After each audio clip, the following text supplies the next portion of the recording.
Board opposes this zoning and seeks it to be replaced with a rural zoning.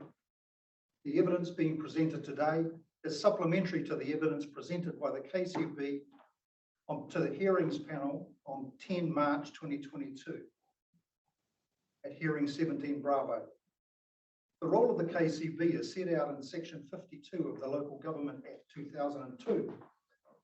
And based on that stated role, I submit that the KCB is an entity with the credentials to act as an advocate for the area it represents and to make representations about the consensus of community views, biodiversity elements, community sustainability, and social amenity issues.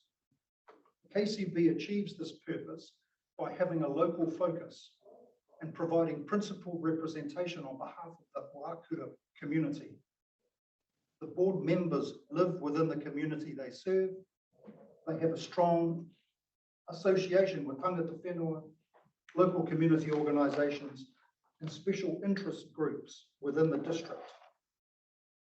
Community engagement is the cornerstone of the KCB's work, and the question of whether any action will be for the betterment of the community is at the heart of all discussions held and all decisions made. The KCB opposition to the location of Fuzz South is based on safeguarding sustainable management of Wākura's natural and physical resources, ensuring that development occurs in a cohesive and considered manner that protects and enhances the existing village character, sensitive receiving rural and ecological environment, including productive soils, and providing safe places, in particular reference to State Highway 45. During the 2010 RC 45196 Paddocks private plan change application, the often stated intent by the landowner and by the experts he engaged was that the balance of his farm would remain in the rural domain in perpetuity. The ensuing Tobin Hearings Commission report and the subsequent decision for the New Plymouth District Council was interpreted by the community as the land area of Fuzz South being relocated further south on Lot 29. The decision was construed as a swap and provided wider community with a level of certainty about the balance of rural property within the South Fuzz area, especially in view of the already consented 24-lot lifestyle block development. Community alarm bells have sounded loudly on that overlay status in subsequent years, when it became obvious that the landowner had no intention of adhering to his undertaking to retain the balance of his property in the rural production zone. This backstory is an important part of future planning decisions and therefore cannot be dismissed as irrelevant. The community believes that council planners have failed to demonstrate and justify why the proposed future urban zone in this location remains so critical to long-term planning strategy for the district. The general community view is that the council seems to want its cake and to eat it as well. The zoning applied to land that has been identified by previous council staff as being suitable for future urbanisation sat in an operative district plan as a nebulous theoretical concept for the past 17 years. While it may be useful for the council to continue to expedite Fuzz South and the PDP as an area selected by its relative proximity to current residential boundary and current infrastructure, and while a desktop study may indicate from maps that the zone is aligned to the village at a linear level and is adjacent to the ribbon development of Upper Wairau Road, it's actually physically disconnected from the rest of the village. Fuzz West offers a more complementary and cohesive connection to the current urban footprint, and it's large enough to meet current and future demand. The KCB is not convinced that the late added Fuzz P8 policy will mitigate the issues raised by the community and remain consistent with the Council's strategic objectives and the Oakura community's aspirations. Surely these policies are what direct the planning in order to achieve desirable outcomes.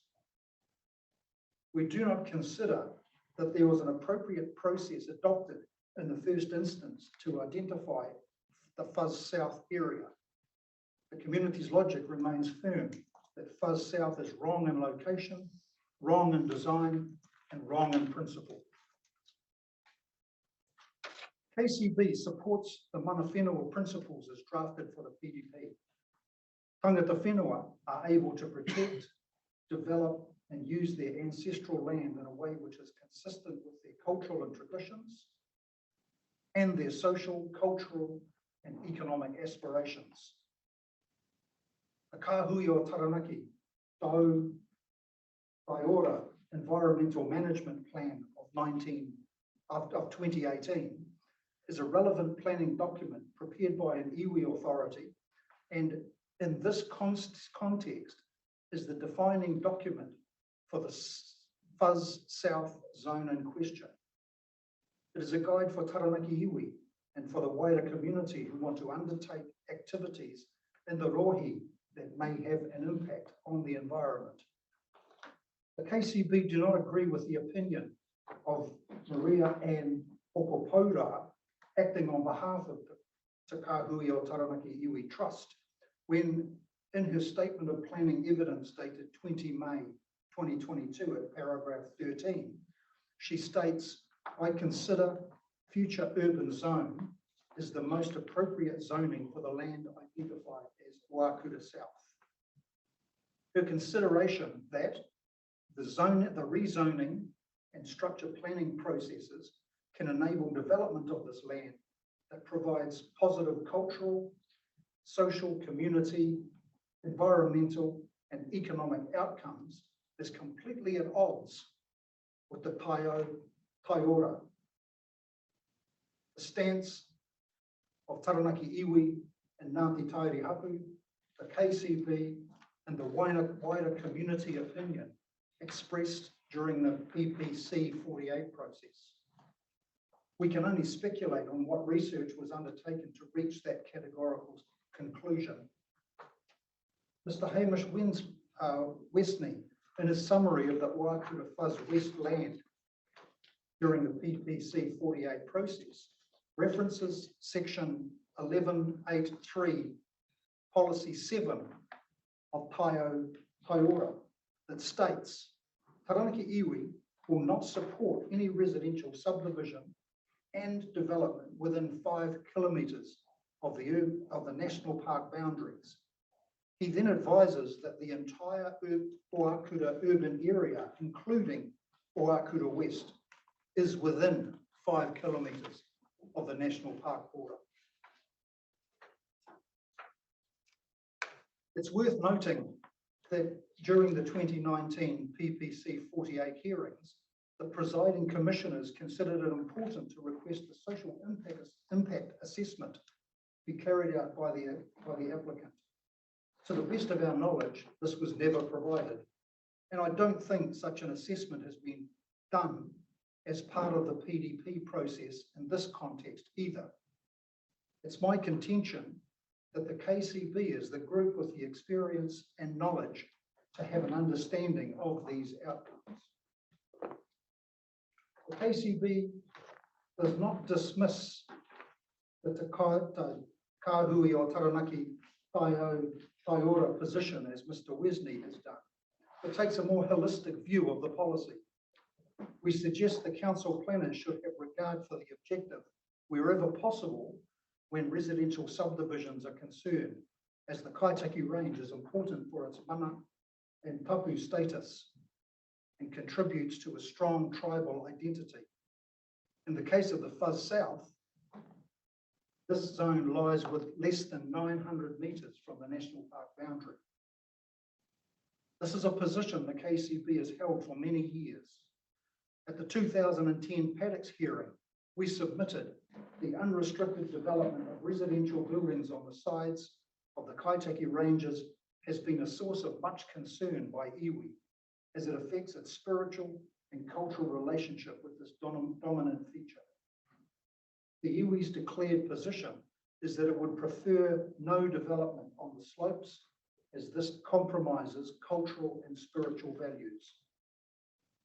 Regarding the other urban development zone attached to Oakura Fuzz West, we draw your attention to the KCB residual growth survey, a residential growth survey carried out in 2020 as part of the Kaitaki Community Plan Review. 80 submissions were received from the Oakura community, with 47 making direct reference to the village fuzz areas, and 42 of those 47 responses refer to Fuzz West overlay, with supporting statements that future growth should be planned in that rural zone only. This demonstrates the community's view about where growth should occur, and also refutes continual arguments that the community takes a not in my backyard stance on future development in Oakura. In Fuzz West, a 36-lot subdivision consent application by Papamoa-based developer Barrack Homes is currently progressing through the council approval processes. Council planners are recommending a further rural section of Fuzz West being reclassified as general residential for the PDP. The KCB's view is that Fuzz West is located in a concise area with clear boundaries provided by State Highway 45 in the south, the village urban fringe in the east and north, and the Kaitaki Golf Course in the west. It is the logical area for future urban development, allowing for non-vehicular connections to the beachfront, the village CBD, and to the school, without eroding any of the surrounding rural character, cultural signification, or landscape amenity of Oakura. And it provides enough expansion lots for the expansion of Oakura for many years to come. To insist that Fuzz West is absolutely required in addition to the whole area, Fuzz South is absolutely required in addition to the whole area of Fuzz West, is an assertion that appears to have little valid foundation. The KCB does not support any opportunity for further subdivision that results in creep of urban intensification on rural land on the lower slopes of the Kaitaki Range, being part of Te Papakura or Taranaki. I draw your attention to the considerable amount of hearing time that was spent on the vexed question of goat control in areas adjacent to Te Papakura or Taranaki's boundary. Yet there was no discussion or planning comment on the need to mitigate or sustainably manage other biodiversity threats. Oakura is the closest urban area to a national park anywhere in New Zealand. And our expectation is that the PDP should include some reference to sustainably managing its biodiversity protection. For future planning, this management is as important, if not more important, as managing any land supplies for urban development. It is our belief that the closer a subdivision is to Te Papakura or Taranaki, the more prevalent the threat processes will be. Threat processes that in the past have done huge damage to the biodiversity of its native forest and wildlife ecosystems.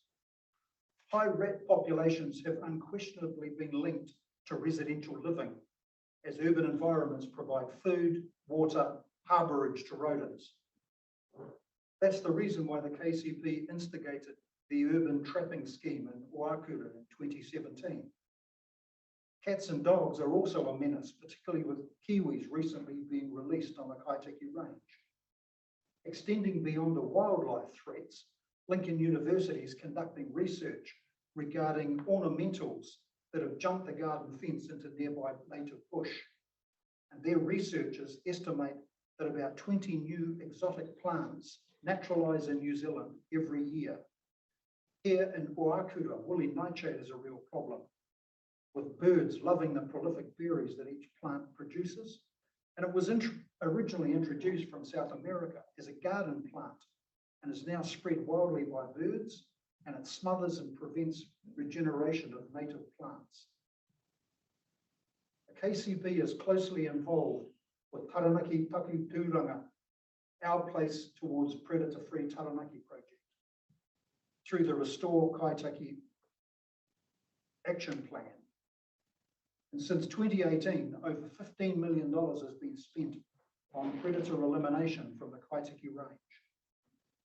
With much physical work having been carried out by local volunteers, this extensive project has led to a marked improvement in the ecosystem health of this area.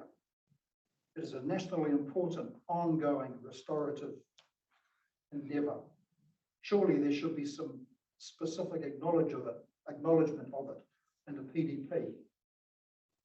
In summary, the KCB maintains that the proposed Fuzz South is in the wrong location for future growth. The community seeks protection of the rural landscape character on the south side of State Highway 45.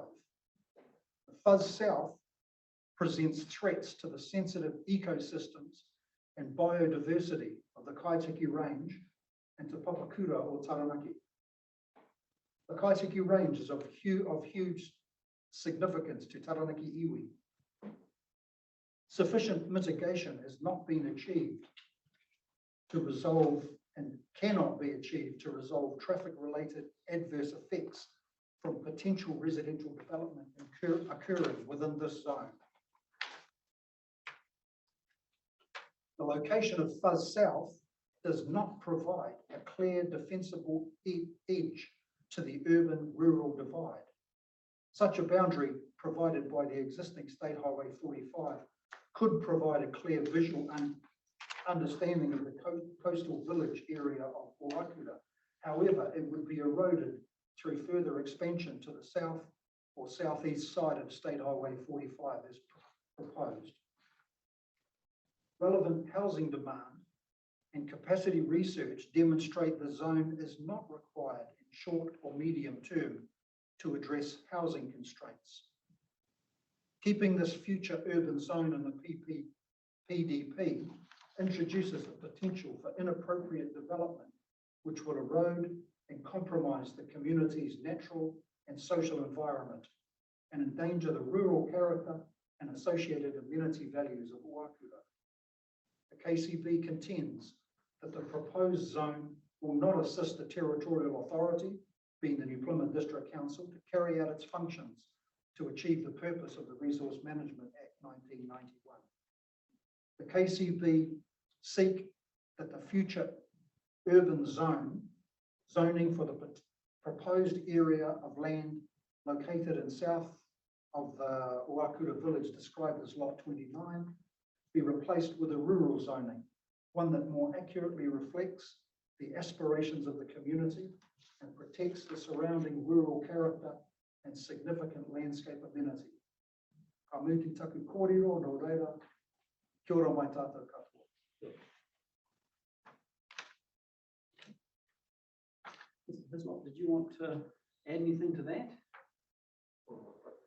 No. We're going to have some questions, so if you want to chime in on some of those, then I'll just make the point that it's not often that I would imagine that one of these hearings you get somebody who wants something taken out from an urban expansion point of view rather than something put in. Possibly. It seems like we're coming from a totally different angle. No, I'm happy to answer it, only if Graham needs me to. Okay, awesome. All right, just a couple of things for me to start off with then. Graham, you mentioned paragraph 27. There's a proposal to slightly redraw the Fuzz West boundary to include a proposal that's, I understand, tracking through for subdivision and take that into the general residential zone to reflect the fact that development's already sort of occurred along that edge there. You're familiar with this? It's off the end of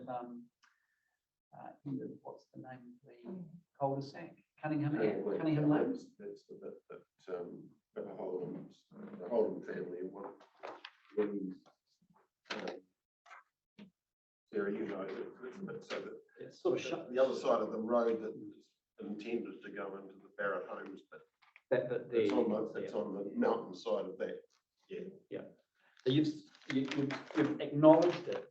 Does the board have a concern with that being updated to reflect? None whatsoever in the community feel that that's a logical area to extend the urban component of the village into.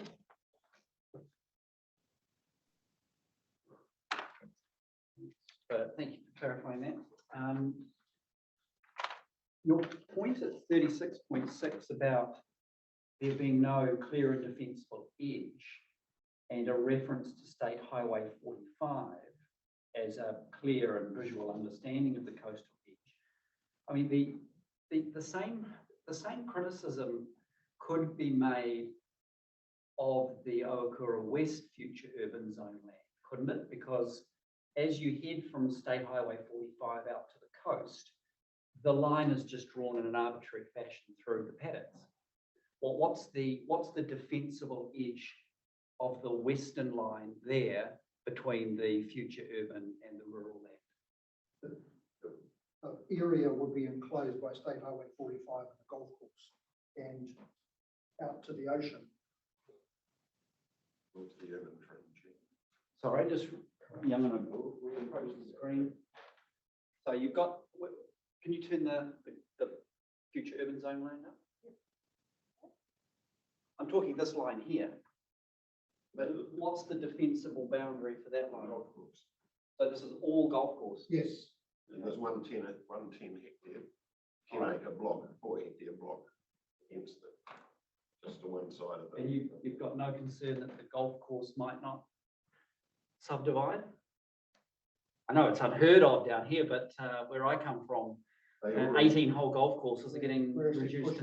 They already did. They okay. had a little bit of excess land. They sold off to the adjoining landowner, Norton Moller. Okay, so you're confident that there is a landowner or a land use pattern that sort of provides a defensible boundary to this edge? We believe so, and that's the way that our community view that particular outlay. Okay, no, that's good to know. I'd forgotten the golf course was that close. Yeah. The other question I just want to put to you is these future urban zone lands are making provision for 20, 30 years time. And you're expressing the views of a community that exists today that would arguably be very different in 20 to 30 years time. Do you accept that? When you consider the availability of infill housing potential within the Ohakura village, looking at the growth of the village over the last 15 or 20 years, the pattern would indicate that there is sufficient space identifying just in that west fuzz zone for the level of expansion that you would expect. Well, yeah, I mean, that's a fair answer. The council proposal, though, is seeking or suggesting that putting our long-term hat on here, if beyond that infill and the existing areas available, Ohakura does need to grow, then isn't it smart now to identify the logical places for that? That's the approach they're taking. And that potentially the views of the community of Ohakura in 20 years' time might be very different from what they are now. And there may be a continued and desirable aspiration for further expansion of Ohakura. If this land was not identified as future urban, where do you say the next logical place for Ohakura to expand to? The next logical place, in my opinion, would be, as New Plymouth is trying to do into the Fitzroy Golf Course, is to move through the golf course and extend further in that direction, so that you maintain that enclosed loop in terms of accessibility from the residents that are being developed in that area. Who owns the golf course?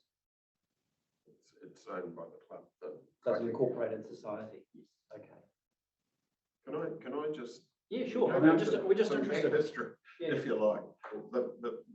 The two FUDs as they were, but fuzz areas were put in when the Waiaka structure plan was developed, which fell out of the coastal strategy. And so that was back in, the work would have been done in 2005, but I think it was finally finished in 2006. So it's been sitting there since that time now. Now back then, the amount of urban expansion that was needed in the whole of the New Plymouth District Council certainly isn't as much as it is now. So so take that point. The second point is that there was considerable concern about the development that the landowner of Lot 29 was prepared to put in, to start with 26, I think it might have ended up 18, 4-hectare blocks.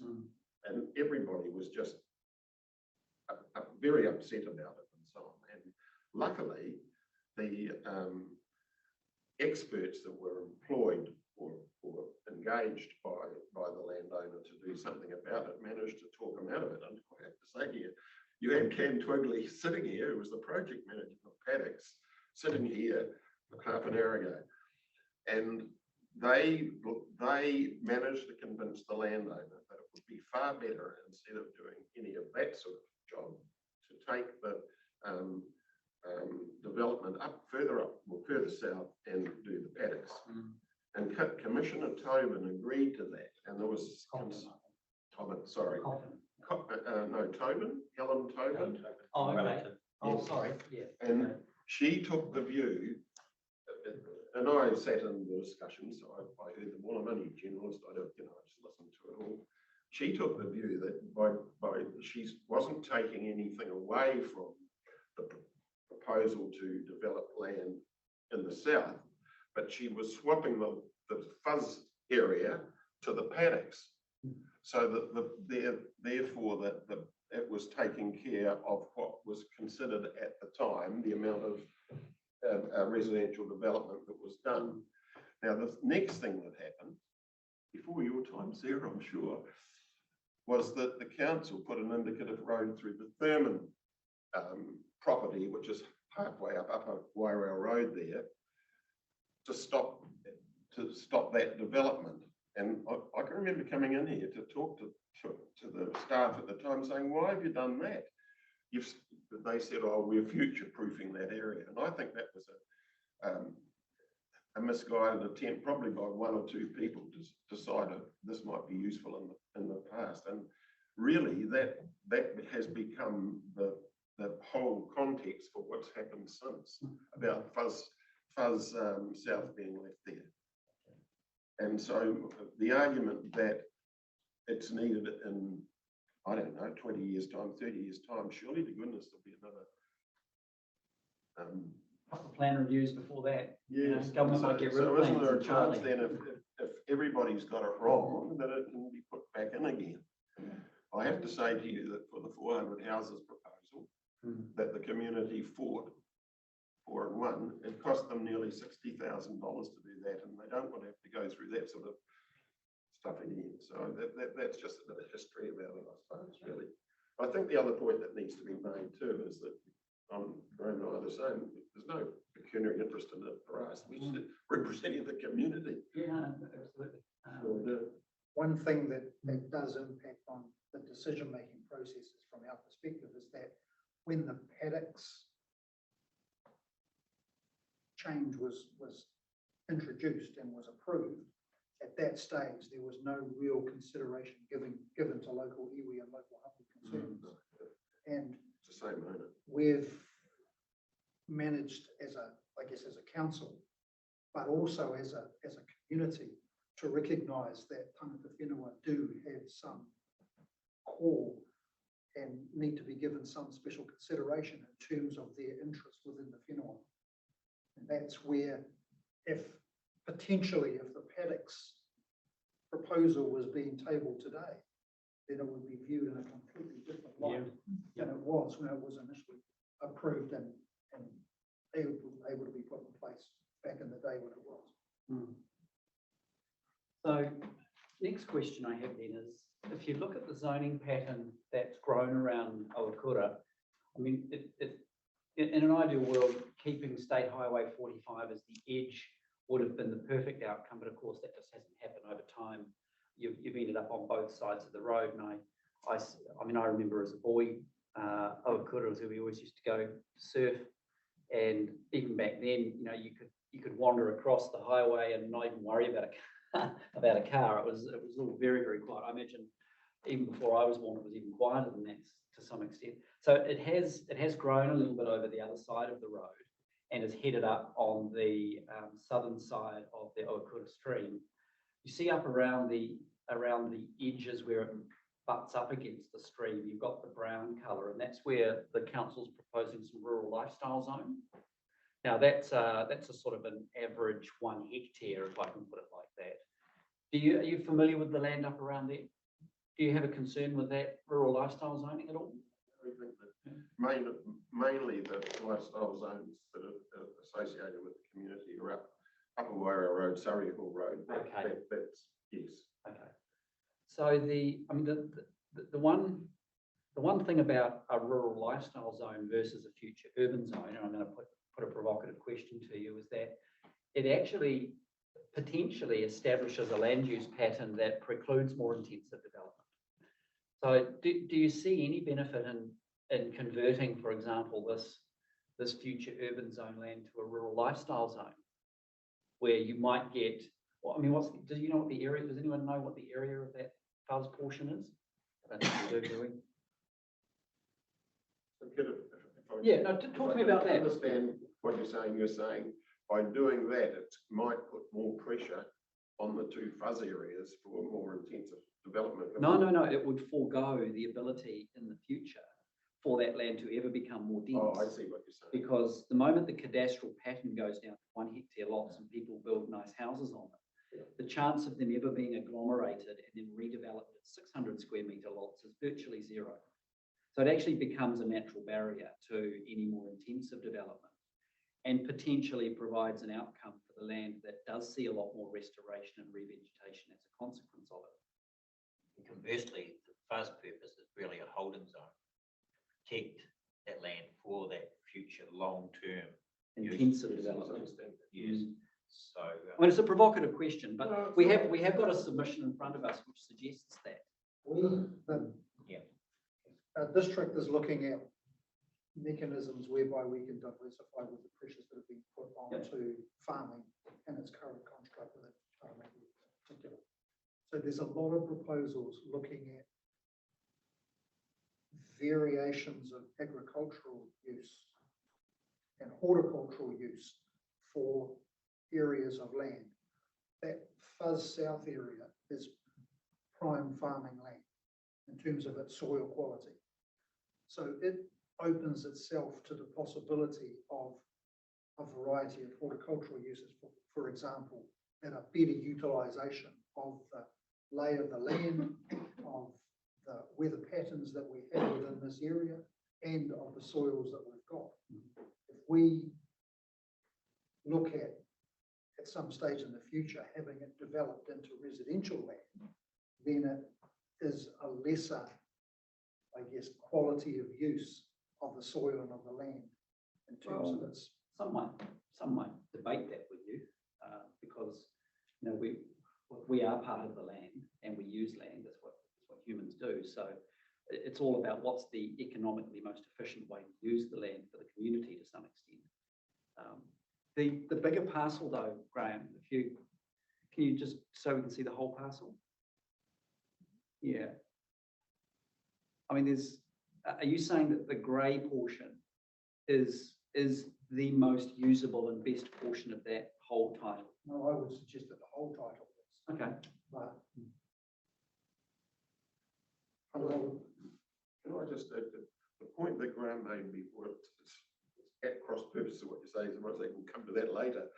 But he was mentioning that he believed that the land on the west side of the golf course could invariably end up being developed in the future.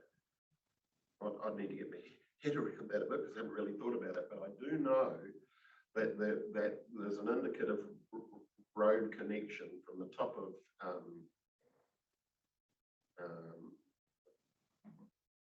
of the Awakura stretch of urban land along the seafront, at the top, Russell Drive, I think it's called. And there's been talk over many years of where Cunningham Lane comes in, that it would connect up to the top of Russell Drive. Just pause here for a second. Can you turn the zoning maps? Yeah, all the way on. And if you, can you go out a little bit and then click on, no, yeah, and then click on the title below the yellow line, below the yellow. Yeah, there. Yep. That's Holden's there. Yep, but you see that's where we've got that major parcel. Yes. And then the golf course is presumably that lot. To the left. Yeah, the little shark's tooth out there. Okay, so you see the green lines? Yes. Those are public access, proposed public access corridors. Yes. Is that right? So just now, with that explain to me. Well, what I'm saying this is link that from Cunningham. in my personal view, I haven't talked to the community about it, but I would imagine that the balance of the Holden farm, in the end, would be a logical place for residential development. Oh, you mean all the way back up around the golf course? And if more was needed, Yeah. I was making the point that there is an indicative road connection up to Russell Drive, and Norton Moller, who is the landowner to the left of where the yellow stops nearer the coast, Oh, yeah, I see. his area through there would be very sensibly an area for future development. And just listening to what Graham said here, that he imagined that it would be better to develop there than any other south side of the Highway 45 up towards the ranges, would be sensible. Just off the top of my head, I'd have to agree with that. Yeah, absolutely. Even away from the range. And that's based around accessibility, it's based around the provision of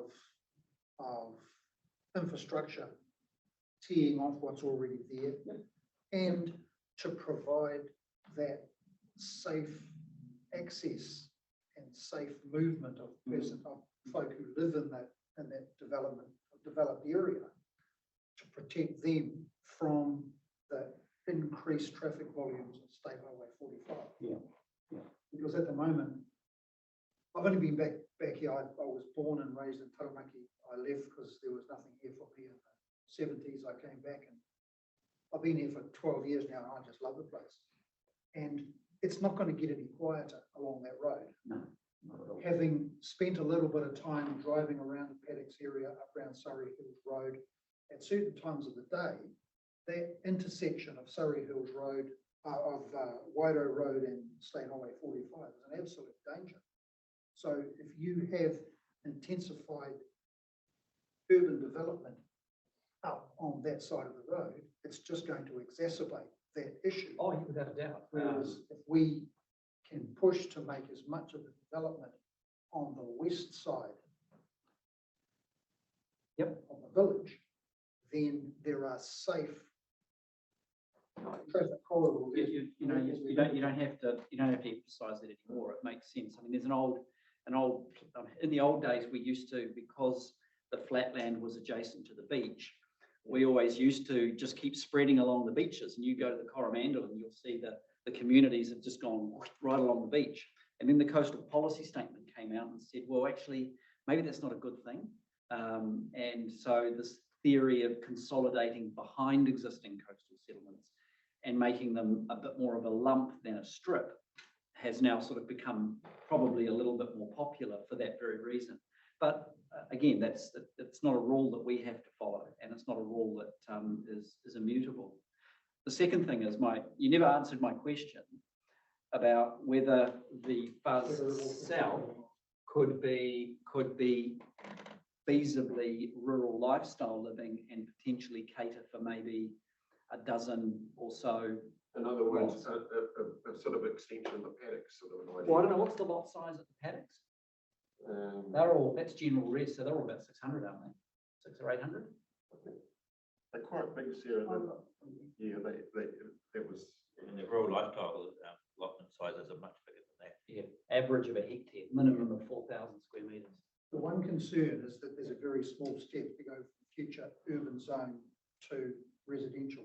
So if you're making the area a future urban zone to protect the land, you could potentially have the opposite effect by having intensified residential development. Well, that's not the suggestion though, Mr. Shudley. Yeah. The suggestion is not, it's not a residential zone. It's a low intensity, it's a low density rural zone. You understand the difference? Yeah. Can I just, And I'll put you on the spot, but it is a proposition that's in front of us from a submission, and you're here for the community.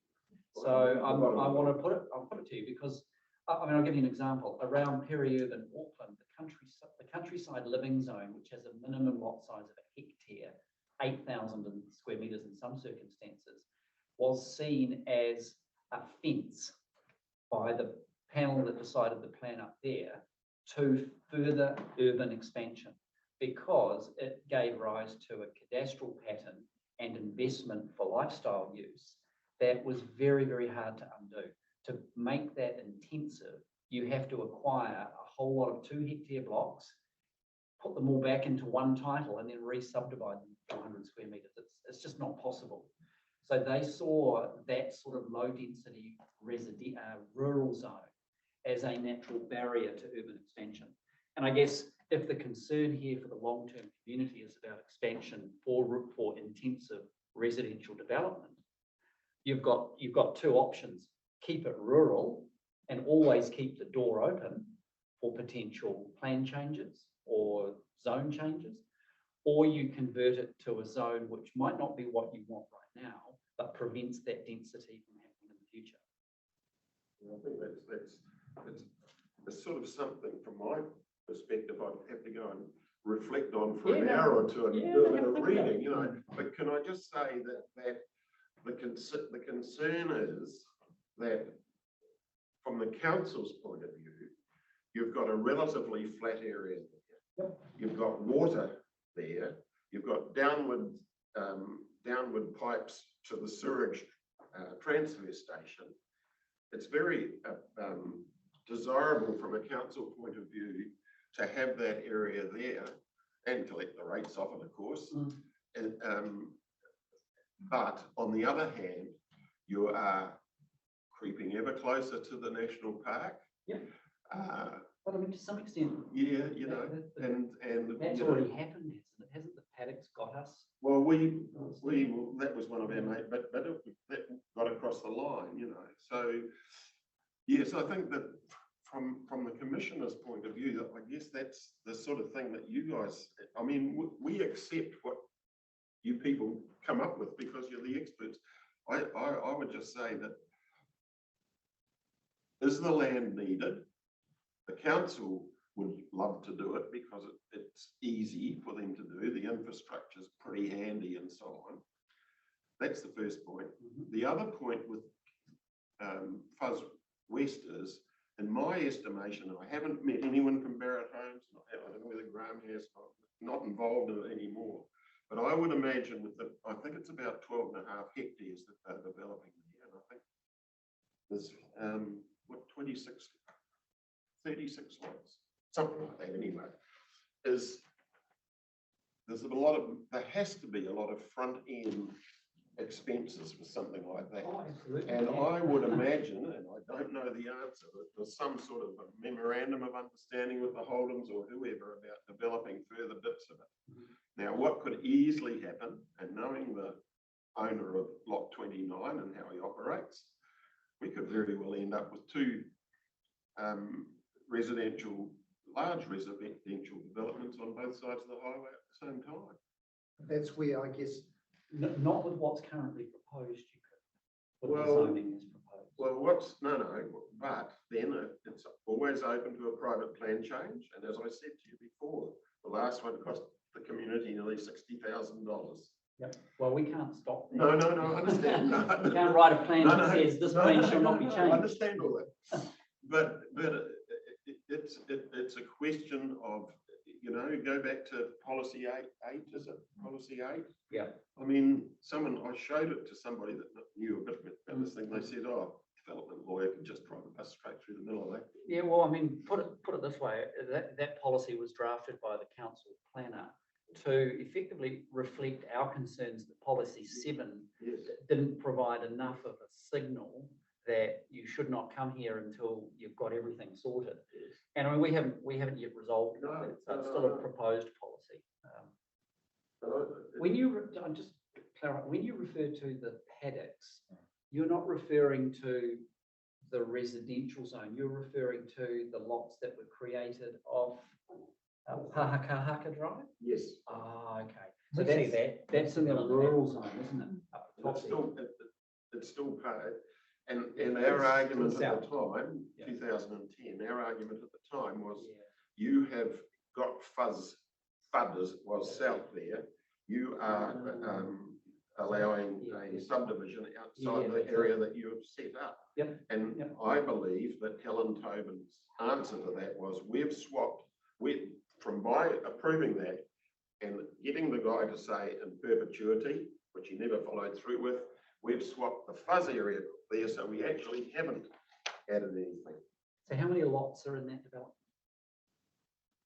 28. 28? And what size are the lots? I've just looked it Oh, up. thanks, So Sarah. they're 0.4 of a hectare on average. The front Okay. ones are half a hectare. So, and those ones I understand, they're all largely, they're all developed. Yes, right? yeah, they will. Yeah. And in my opinion, the Barrett Homes thing, Sarah may know something about it, I haven't seen any plans or anything, but I do know that it's been, because I was told by the person who handles this, that it has been submitted to council for approval, and I said, well, what, is that likely? And they said, yes, it's pretty robust, it looks pretty good to us. So it's in here somewhere in the thing, and my assessment, just general assessment, is that however many lots is there, 36 or 40, Yeah. they'll be snapped up just like that. From a cultural perspective, as south area, the less people that you can have that inhabit that area, the less opportunity there is to impact on the ecosystems within the Kaiteki range.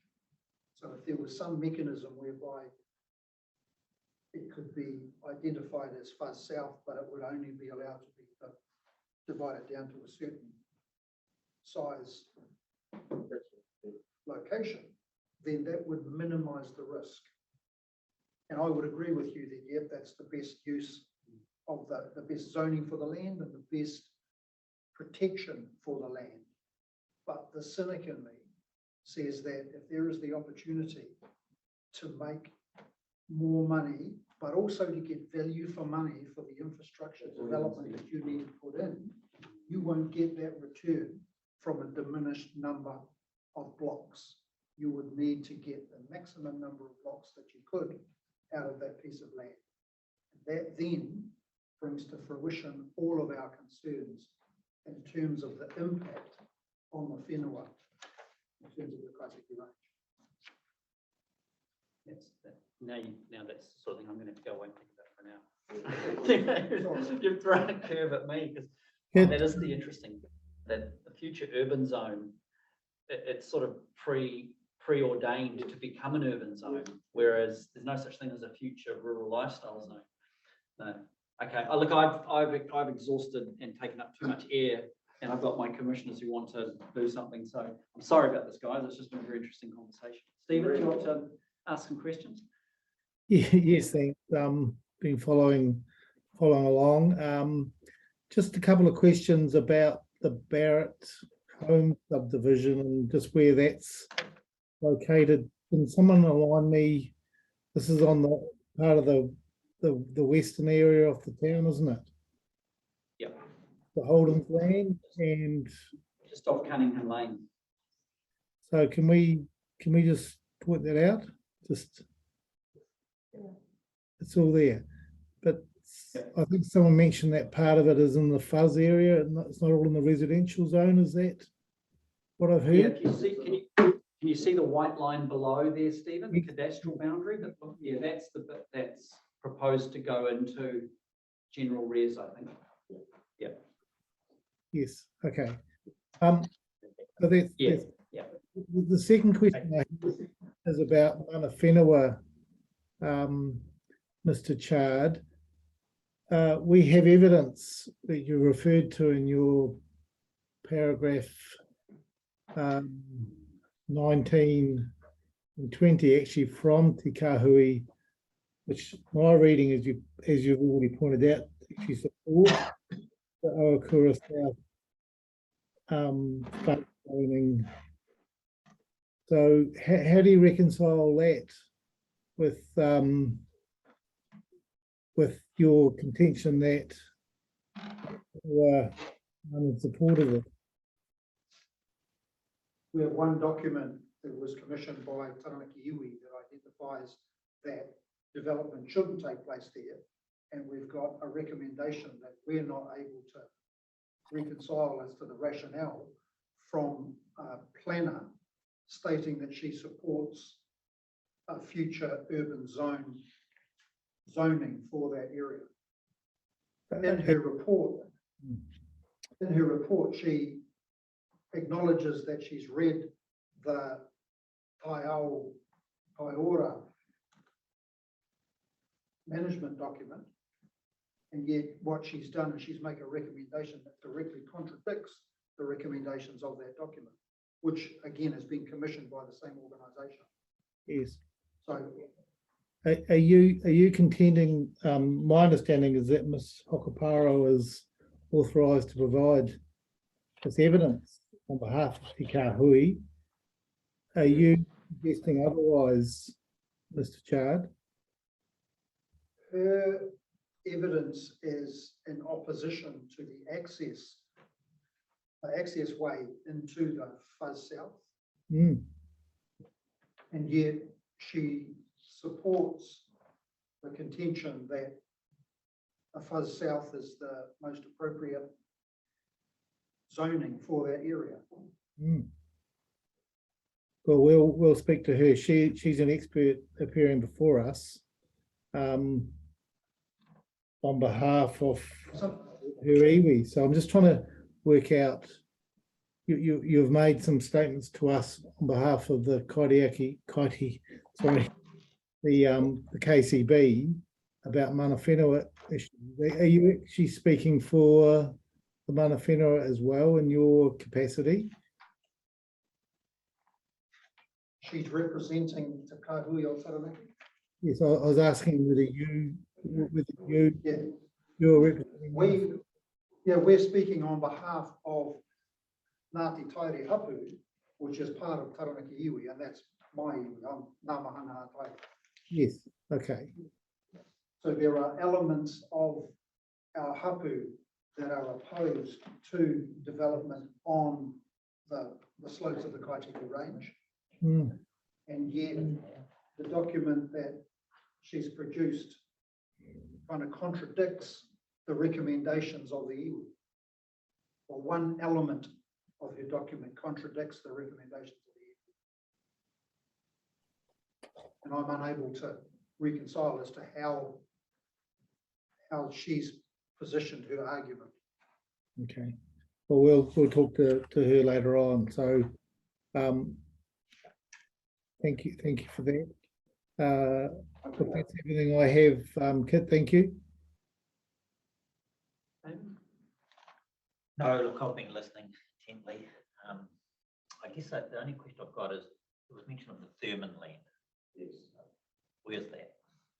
You want to, Sarah, you want to- Oh, yeah. So, this is the, Mr. Kiss is the one that deals with it. So it's there. That was a proposed indicative road which got removed. There it is, it's that. Yes, the big block there, yeah, that's right. And and someone has sought that it be reinstated, and then Mr. Blumen has got Mr. Kiss to oppose that submission. So, right, can you just turn the zoning on again? Thing?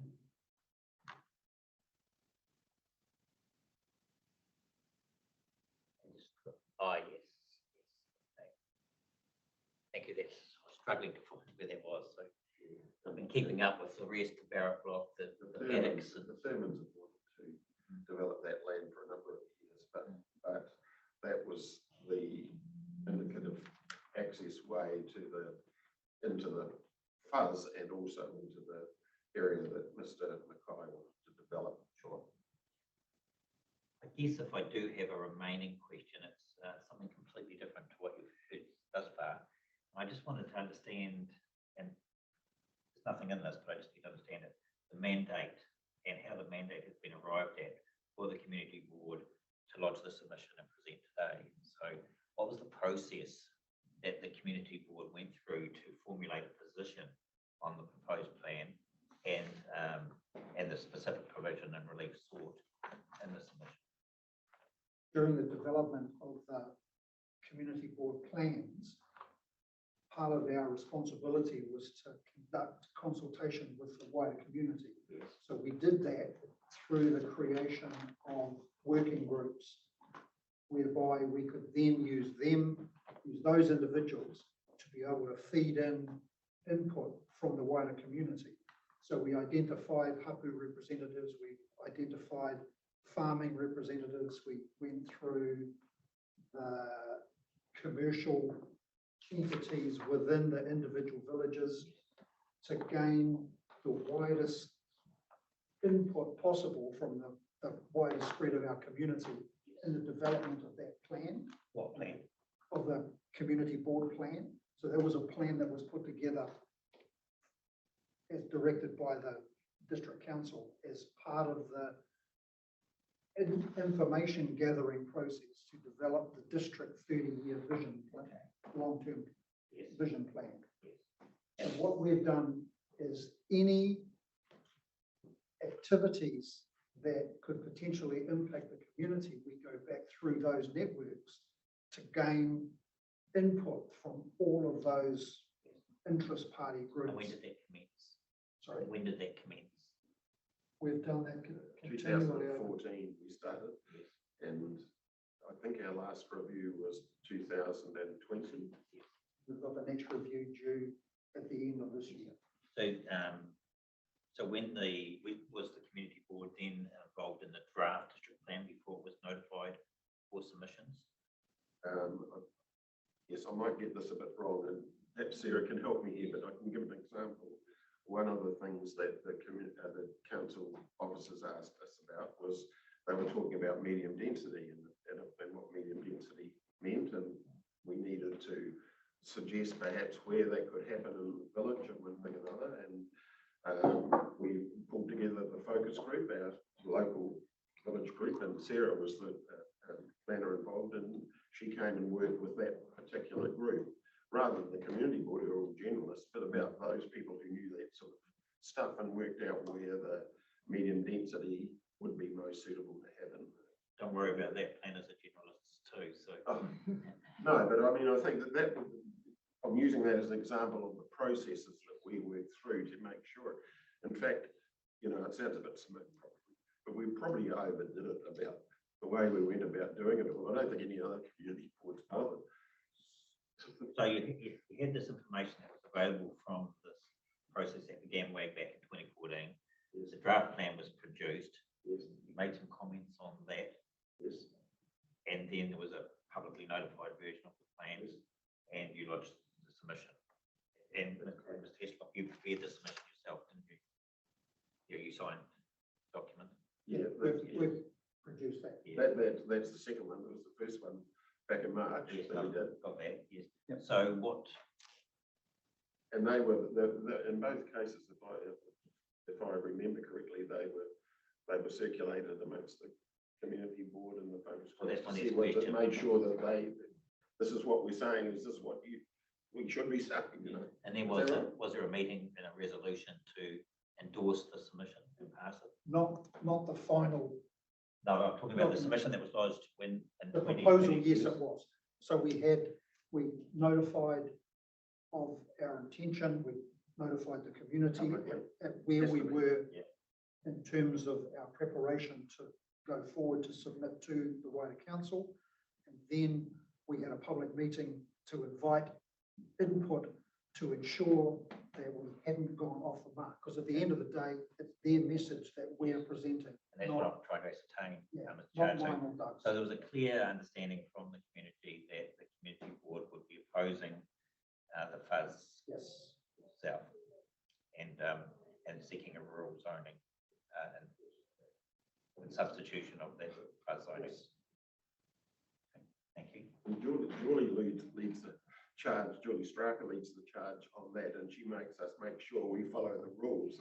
You know, you've got to notify the public so many days in advance on all that sort of It's stuff. just, it's not unusual in my experience for community boards to be submitters to plans. Varies from around the country. But in this case, obviously, you had a mandate. You say they don't. As They well. don't. That's interesting. Well, where I come from.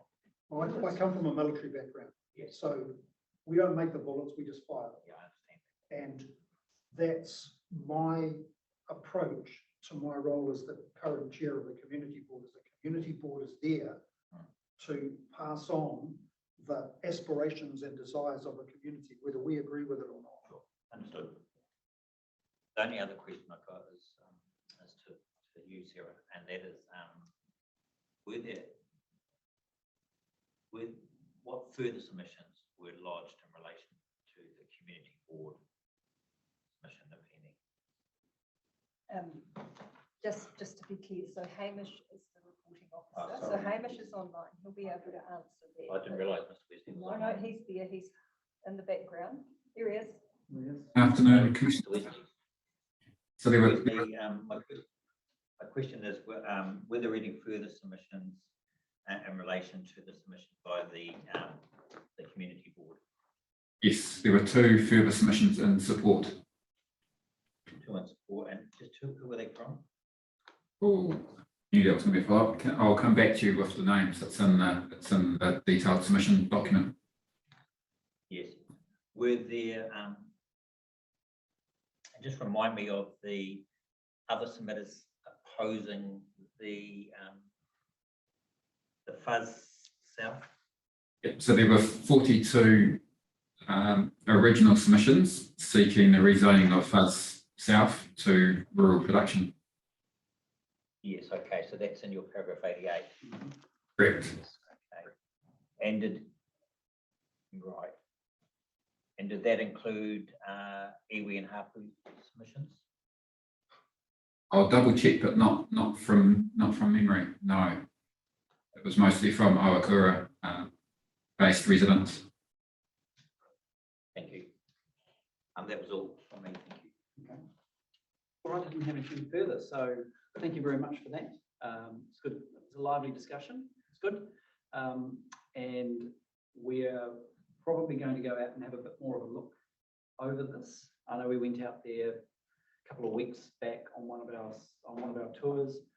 I for one wanted to have a quick look down the end of Cunningham Lane just to see how far that's progressed there and get back up. We did go back up the hill. We had Commissioner Coppin with us who had some familiarity with the area. So I think we had a bit of a drive around the paddocks, didn't we? We did. Yeah, it might be quite good to go back out there and look at it again. It's one Very thing, different it's one landscape. thing to see it on a map, it's another thing to, Yeah, and even in reverse, it's one thing to see it in reality, Yep. and then to see it portrayed on a map. So I've had some difficulty this afternoon just coalescing the two. Another visit will hopefully do the trick. brilliant. Okay, so thank you very much for your time, Oh, and thank you're free to go. You're dismissed. Thank you, bullets. Thank you for the opportunity.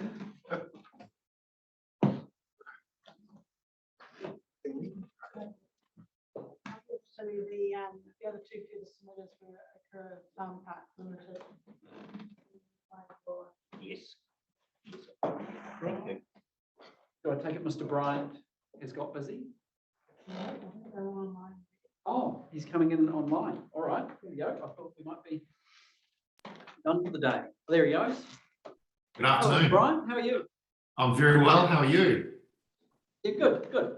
You're Hopefully obviously- you've been able to entertain yourself doing other things while we've been discussing Awakura. I mean this in the politest possible way. I'm actually quite glad that you've been sitting there all day and it hasn't been me. You're a very, very patient gentleman, I must say. And ladies, I'm sorry.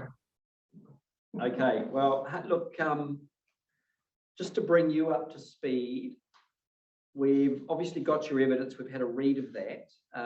We've actually had an initial visit out to this property. We didn't go into Stub Road actually. We just sort of went in from Kāteri Road, but we're probably going to go back out and have another look. And you've frozen. Can you still hear me? Yes, I've got you.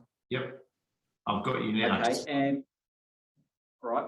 The other thing that happened is that we had Waka Kotahi come and talk to us last week, and as you know, they've taken a negative view of the council's proposal to revisit the zoning of these blocks, and we asked them to.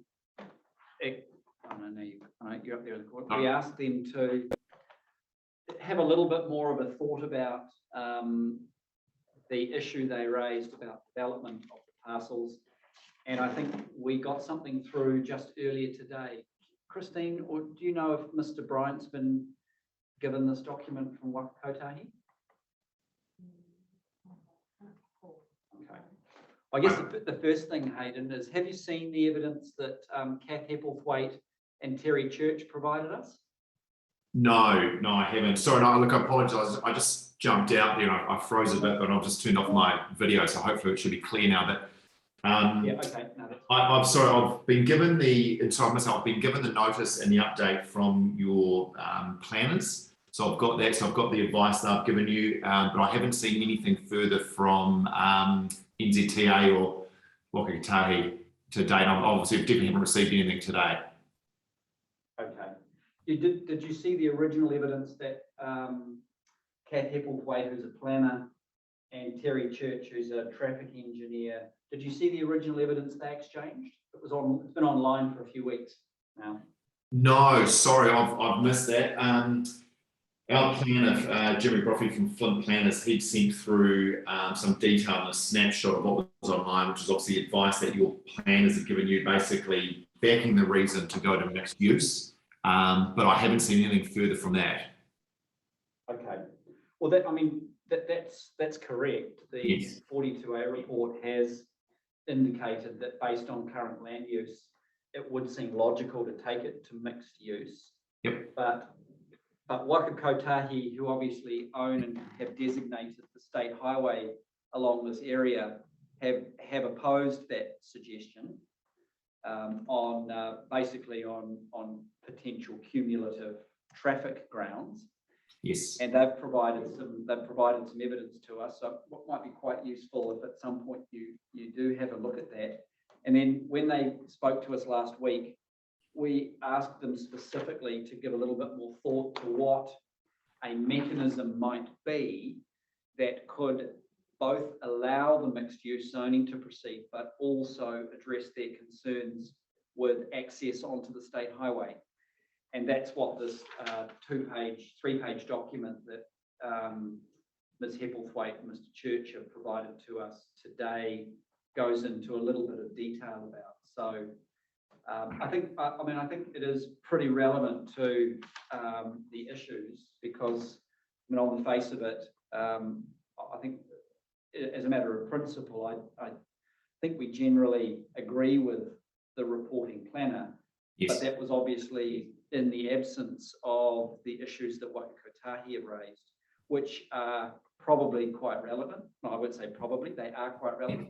Yes. So we're in a bit of a position where we've got to try and bring all of these things together and see if there's a possible solution. So with all of that sort of preface, I'm happy for you to sort of tell us what you want to tell us today, but I think there is going to be some benefit potentially in you having a bit more of a think through the evidence that's been provided and potentially scheduling in a time to come and talk to us again. Yeah. Because it is quite an important issue. Yeah.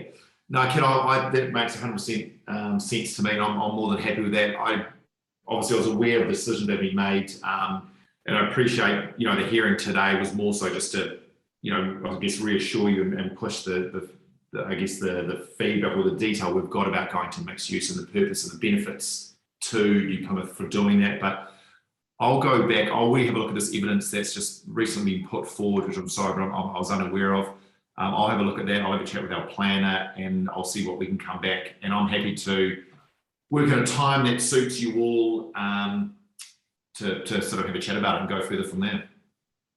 Yeah, okay. You should probably also go back. It's online in Yes. the evidence for hearing 22. There's a couple of briefs of evidence from Kath and from Kath Epplethwaite and Mr. Church. I mean, in a nutshell, you sort of get to the issue, Hayden, in paragraph 11F of your evidence, where you say that there are high traffic generator rules in the transport chapter, and that is correct.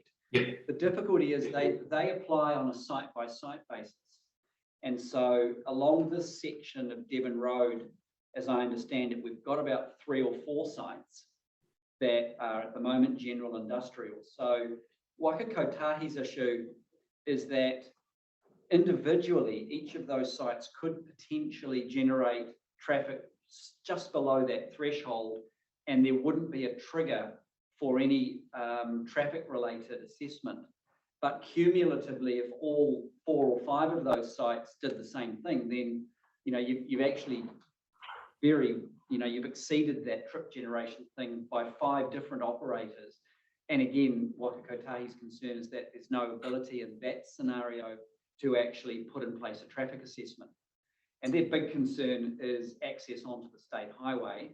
And I think they've fairly expressed their sort of position in this most recent document that if there was a way to redevelop that whole parcel along there in a way that got all of the vehicle access out to Carterry Road through a new signalised intersection that Blue Haven are obliged to install if they develop their centre further down on the other road. I've forgotten the name of it now.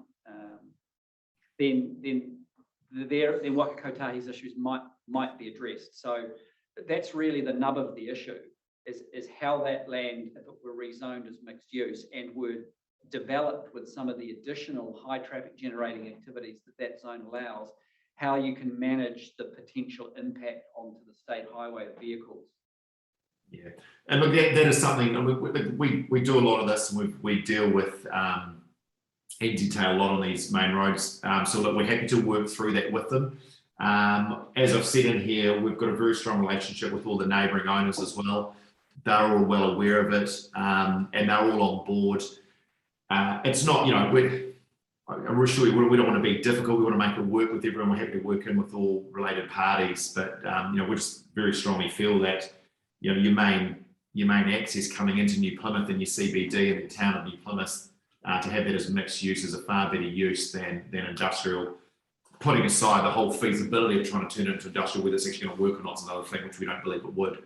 But look, we'll go back and review that documentation, and I will probably via our planner send a note through, and we can just sort of, I'll throw a few times or something, so there's know when it's next convenient to catch up with you and we can talk about that. Okay, but I'll just see whether the other commissioners are happy with that. I've sort of led the charge on that, sorry. And they may have some other questions of you just on the material you have provided. David? Okay, oh, that's right. Yeah. Stephen?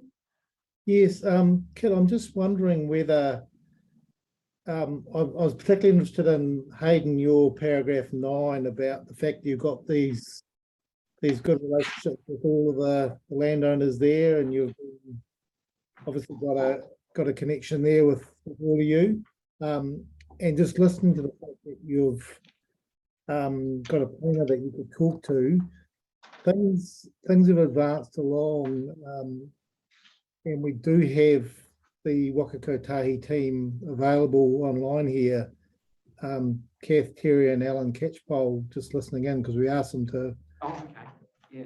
to listen in. I'm just wondering that we might be better assisted if Wakakotahi, Hayden and his planner and the council had a talk first before Hayden came back about the solutions or the ideas that Wakakotahi put together from a planning perspective. Can have a discussion before we come back to this at a later time. And just getting some a view from the council and from Wakakotahi about a process to do that in a practical way. Well, yeah, I'm happy to catch up with everyone involved when the time's right and we're convenient for everyone. I just wouldn't mind reviewing that document first before we do that, just to make sure I'm on the same page as everyone. Okay.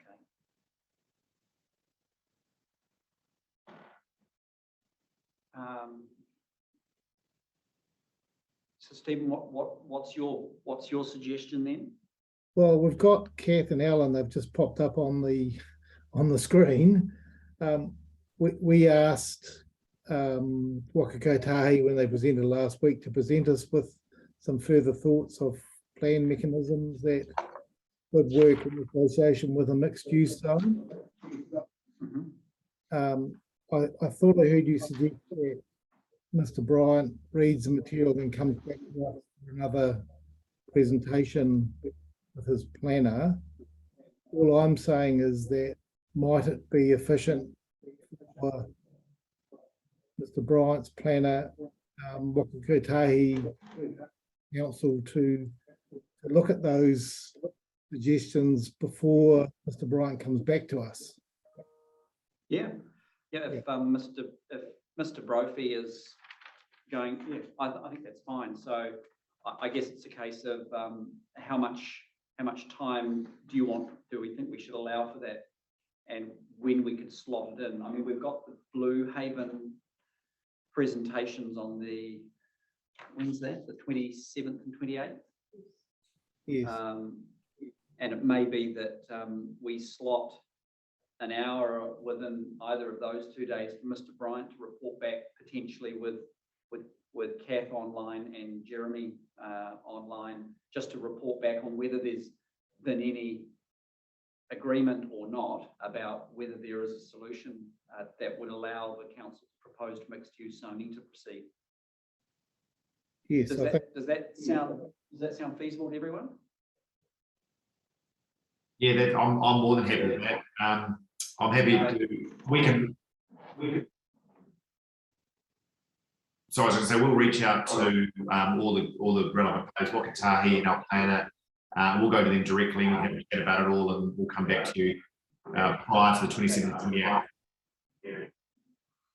Okay, I'm happy with that. Is that okay from Wakakotahi's perspective? I mean, we do very grateful for the work you've put forward to us, Kat, and I've certainly had a read of it, and I understand it entirely. It's not an easy issue to solve to some extent, but I appreciate you've given a bit more thought to it. So, are you happy to have a discussion with Mr. Bryant and potentially Mr. Brophy about these suggestions and whether there's a way forward here? Yes, sir, that's no problem. Could I also suggest that maybe Ms. Gibson might like to be involved with that and lead any provision drafting?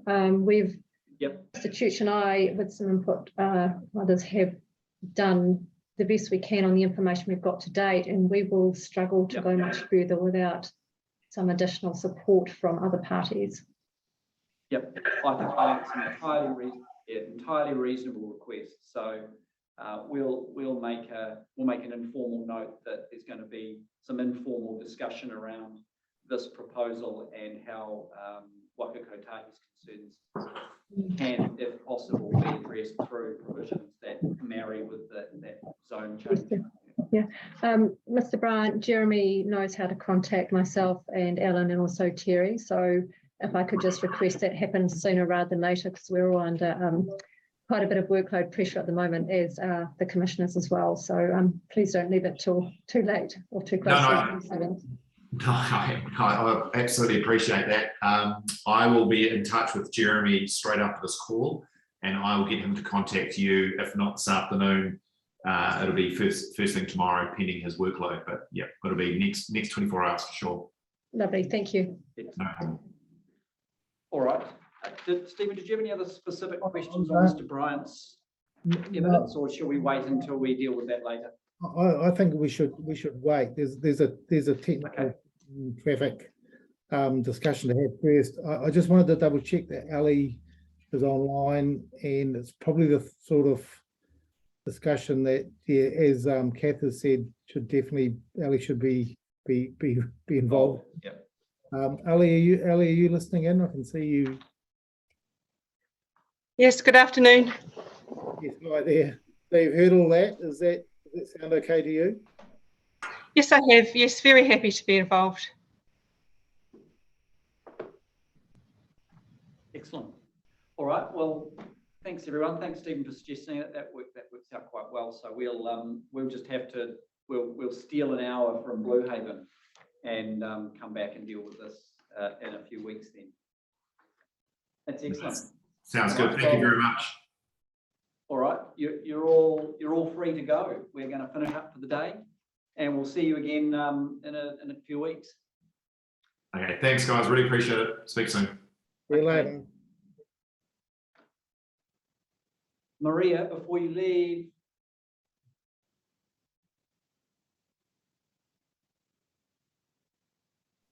Kia ora. would you do us the honor? Would you do us the honor of closing today's meeting? I know you haven't been here all day, but we did start with a karakia from Julie, and it would feel the day was unfinished if you didn't end with us. Sure. Kia uru mai a hau ora a hau kaha a hau mai a ki runga ki raro ki roto ki waho re re re hau pai marire. Got it. You Thanks, may- Maria. Te. Yeah. Okay. Karen, David, could you stay there just for a moment? Yep.